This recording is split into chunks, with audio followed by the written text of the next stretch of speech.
எல்லாருக்கும் வணக்கம். Welcome back to Udaya agri channel. இப்போதான் ஃபர்ஸ்ட் டைம் வந்து உதயா அக்ரி சேனலை பார்க்குறீங்க அப்படின்னா இமீடியட்டாக சப்ஸ்கிரைப் பண்ணுங்கள்.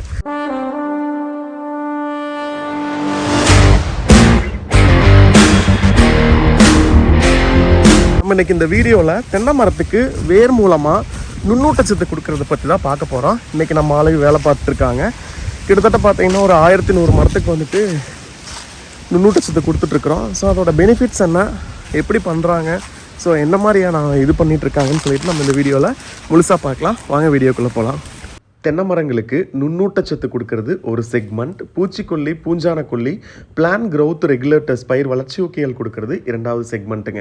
ஸோ தென்னை மரங்களுக்கு வேர் மூலமாக நீங்கள் நுண்ணூட்டச்சத்து கொடுக்குறப்ப ரொம்ப பார்த்து பத்திரமா, ஸோ கரெக்டான ஒரு டெக்னீஷியன்ஸுங்க, நல்லா ஸ்கில்டு லேபர் வச்சு தான் நீங்கள் பண்ணணுங்க.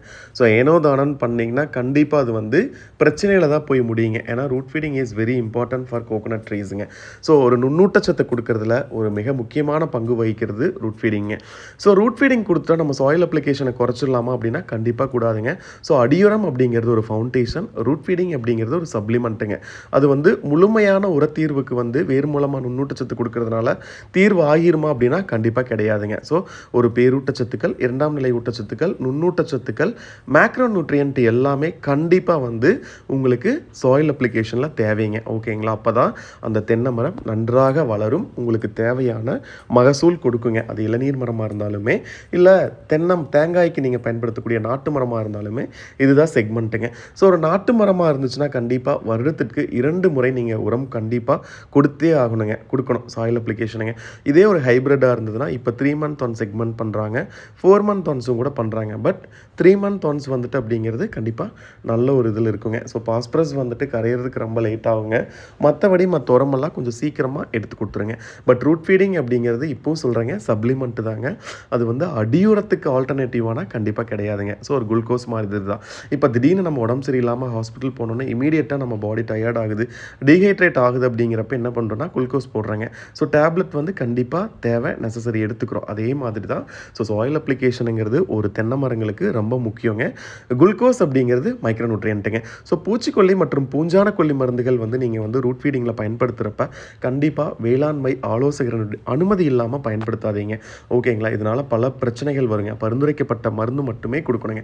ஸோ தொடர்ந்து நீங்கள் ஒரே மருந்தை பூச்சிக்கொல்லி, பூஞ்சான கொல்லி கொடுக்குறப்ப என்ன ஆகுனா மரம் வந்து கண்டிப்பாக ரெசிஸ்டன்ட் ஆகிருங்க. இதனால் நோய் எதிர்ப்பு திறன், பூச்சியோட அந்த தாக்குதல் வந்தாலுமே அதை எதிர்ப்பு திறனாக சமாளிக்கிற திறமை வந்து உங்கள் தென்னை மரத்துக்கு இருக்காதுங்க. அதனால் கண்டிப்பாங்க ஒரு மருந்தை தொடர்ந்து கொடுக்காதீங்க. வேளாண்மை ஆலோசகர் அனுமதி இல்லாமல் பூச்சி மற்றும் பூஞ்சான கொல்லி மருந்து கொடுக்காதீங்க. ஸோ நுண்ணூட்டச்சத்து அப்படிங்கிறது கண்டிப்பாக இளநீர் மரமாகட்டும், நெட்ட மரம், தேங்காய் மரமாகட்டும், கண்டிப்பாக நீங்கள் வந்து தேங்காய் மரமாக இருந்தால் 3 ஹார்வெஸ்டிங்க்கு ஒரு டைம் ரூட் ஃபீடிங் பண்ணுங்கள். இளநீர் மரமாக இருந்தால் ஒரு ஹார்வெஸ்டிங்க்கு ஒரு டைம் ரூட் ஃபீடிங் பண்ணுங்கள். ஏன்னா மரம் வந்து ஒரு ஸ்ட்ரெஸ்ஸுக்கு போயிருங்க. அப்போ ஸ்ட்ரெஸ்ஸுக்கு போகிறப்ப நீங்கள் மேக்ரோ அண்ட் மைக்ரோ நியூட்ரியன்ஸ் வந்துட்டு ரூட்டில் கொடுக்குறப்ப டெஃபினெட்லி மரம் வந்து ஒரு பூஸ்டப் ஆகுங்க. இளம் அந்த குறும்பைகளுக்கு ஊட்டச்சத்து வந்து சீராக போகிறதுனால அடுத்த 25 to 30 நாளில் ஹார்வெஸ்ட் பண்ணுவீங்க. அது உங்களுக்கு நல்லாவே சூப்பராக செட் ஆகுங்க. இளநீர் வந்து நல்லா செட் ஆகும், காய் சைனிங்காக இருக்குங்க. ஓகேங்களா? ஸோ தொடர்ந்து நீங்கள் வந்து பூச்சிக்கொல்லி மருந்து ஒரு ஏரிய பெட் சிலந்திக்காகட்டும், தனி சிவப்பு கூன் வண்டுக்கு, தனி காண்டாமிருக வண்டுக்கெல்லாம் கொடுக்குறப்ப மரம் வந்து ரெசிஸ்டன்ட் கிரியேட் ஆகிருங்க. அதனால் தேவையான மருந்து மட்டும் நீங்கள் கொடுத்தீங்கன்னா உங்கள் மரம் வந்து அப்படியே நல்லா ஒரு பேலன்ஸ்டு நியூட்ரியன் ஃபாலோ பண்ணி நல்லா இருக்குங்க. அதே மாதிரி இன்டகிரேட்டட் ஃபாலோ பண்ணுங்க. தொடர்ந்து கெமிக்கல் கொடுத்தாலுமே ஆபத்து, தொடர்ந்து ஆர்கானிக் கொடுத்தாலுமே வந்துட்டு உங்களுக்கு பிரச்சனை தான். எந்த விதத்துலையுமே ஆர்கானிக் வந்துட்டு உங்களுக்கு ஈல்டை இன்க்ரீஸ் பண்ணி கொடுக்காதுங்க.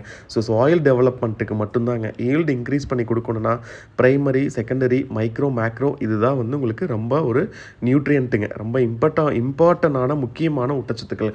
அதனால் பேரூட்டச்சத்துக்கள், இரண்டாம் நிலை ஊட்டச்சத்துக்கள், நுண்ணூட்டச்சத்துக்கள், மேக்ரோ நியூட்ரியன்ட் இது எல்லாமே டெஃபினெட்லி ஒரு தென்னைக்கு தேவைங்க. ஓகேங்களா? அது நீங்கள் ரூட்டில் கொடுத்தாலும் சரி, இல்லை சாயில் அப்ளிகேஷனில் கொடுத்தாலும் சரிங்க.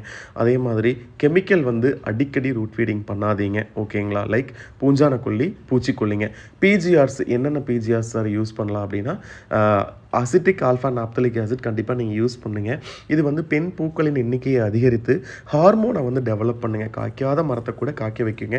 ஸோ இதுவுமே வந்து வேளாண்மை ஆலோசகருடைய அனுமதி பெற்று நீங்கள் யூஸ் பண்ணுங்கள். ஏன்னா இதெல்லாமல் ஒரு பிபிஎம் லெவலில் தான் யூஸ் பண்ணணுங்க. பிபிஎம் லெவலுக்கு மீறிச்சு அப்படின்னா கண்டிப்பாக ஆபத்தில் போய் முடியுங்க.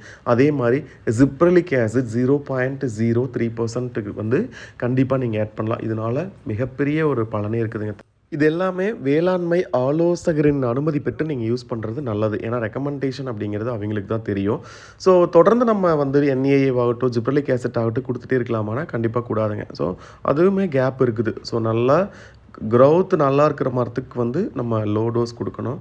ஸோ ரொம்ப க்ரோத் டவுனாக இருக்கிறதுக்கு கொஞ்சம் டோஸ் இன்க்ரீஸ் பண்ணணும். அது வந்து கன்சல்டன்ட்டுக்கு தான் தெரியுங்க. ஓகேங்களா? அதே மாதிரி நுண்ணூட்டச்சத்து வந்துட்டு அதிகபட்ச டோஸ் வந்துட்டு நீங்கள் 30 ml வரைக்கும் கொடுக்கலாங்க.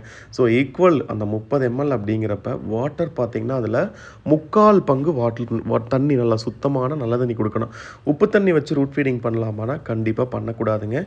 ட்ரிங்கிங் வாட்டர் குடிதண்ணீர் மட்டும்தான் நீங்கள் பயன்படுத்தணும். நியூட்ரலைஸ்டாக இருக்கிற வாட்டர் மட்டும்தான் யூஸ் பண்ணணுங்க. சால்ட் வாட்டர் கொடுத்தீங்கன்னா மரம் கண்டிப்பாக பிரச்சனையாகும். சக்கிங் பர்சன்டேஜ் வந்து ரொம்ப குறையும். அதனால் என்றைக்குமே நீங்கள் ரூட் ஃபீடிங் பண்ணுறப்ப நல்ல தண்ணி மட்டும் வச்சு பண்ணுங்கள். ரொம்ப சக்ஸஸ்ஃபுல்லாக நீங்கள் ஈல்டு எடுக்கலாங்க. ஓகேங்களா? ஸோ இந்த மாதிரி ரூட் ஃபீடிங் பண்ணுறதுல நிறைய விஷயம் இருக்குதுங்க. யூனிக் டெக்னிக்ஸ் இருக்குது. லேபர்ஸ் அப்படிங்கிறது ரொம்ப முக்கியங்க. ஓகேங்களா? ஸ்கில்டு லேபருங்க. என்றைக்குமே வந்து ரூட் ஃபீடிங் வந்து பண்ணுறது ஸ்கில்டு லேபர் மூலமாக தான் நம்ம பண்ணணுங்க. நல்ல நோயில்லாத வேரை தேர்வு செய்யணுங்க. இளம் சிவப்பு நிறத்தில் இருக்கக்கூடிய பென்சில் திக்னஸ் இருக்கக்கூடிய வேரை வந்து சூஸ் பண்ணணுங்க. இதெல்லாம் ரொம்ப முக்கியங்க. ஏன்னா அதே மாதிரி கட் பண்ணுறது அப்படி தான், நம்ம நேராக கட் பண்ணக்கூடாது. சாய்தளமாக ஸ்லாஷ் கட்டிங் கொடுக்கணுங்க. அப்போ தான் அந்த இழுவை திறன் வந்து நல்லா இருக்குங்க. ரூட் ஃபீடிங் பண்ணுறப்போவுமே உங்கள் அக்ரி கன்சல்டண்ட்டை வந்து ஒரு கன்சல்ட் பண்ணிக்கங்க. ஏன்னா எதையுமே யூடியூப் பார்த்து விவசாயம் பண்ணாதீங்க. ஒரு லோக்கலில் இருக்கக்கூடிய கன்சல்டண்ட்டை வச்சுக்க. தென்னை மரத்தை பற்றி நிறைய புது புது அப்டேட்ஸ் வருங்க. யூனிக் டெக்னிக்ஸ் நிறைய மாடர்ன் அக்ரிகல்ச்சர் ரிலேட்டடாக. ஸோ மெக்கனைசேஷன் எப்படியெல்லாம் வந்துட்டு ரியாக்ட் பண்ணுது, அந்த மாதிரி யூனிக்காக தென்னை மட்டும் ஸ்பெஷலாக வந்துட்டு அப்டேட் பண்ணுவோம். ஸோ இமீடியட்டாக நீங்கள் சப்ஸ்கிரைப் பண்ணி சப்போர்ட் பண்ணுங்கள். வீடியோவை ஷேர் பண்ணுங்கள், லைக் பண்ணுங்கள். பக்கத்தில் இருக்கக்கூடிய அந்த பெல் ஐக்கானை வந்துட்டு நீங்கள் ப்ரெஸ் பண்ணி வச்சிட்டிங்கன்னா நாங்கள் போடுற வீடியோஸ் இமீடியட்டாக உங்களுக்கு வந்து ஷோ ஆகுங்க. கண்டிப்பாக இந்த ரூட் ஃபீடிங் வீடியோ பார்த்துருப்பீங்க. உங்களுக்கு வந்து நல்லா பெனிஃபிட்டாக இருந்திருக்கும்னு நாங்கள் நம்புகிறோம். ஸோ நீங்கள் உங்கள் ஃபார்ம்லேயுமே ரூட் ஃபீட் பண்ணணும், ஃபீல்ட் விசிட் பண்ணணும் அப்படின்னா இமீடியட்டாக கீழே இருக்கிற நம்பருக்கு காண்டாக்ட் பண்ணுங்கள். மறுபடியும் ஒரு நல்ல வீடியோவில் பார்க்கலாம். நன்றி, வணக்கம்.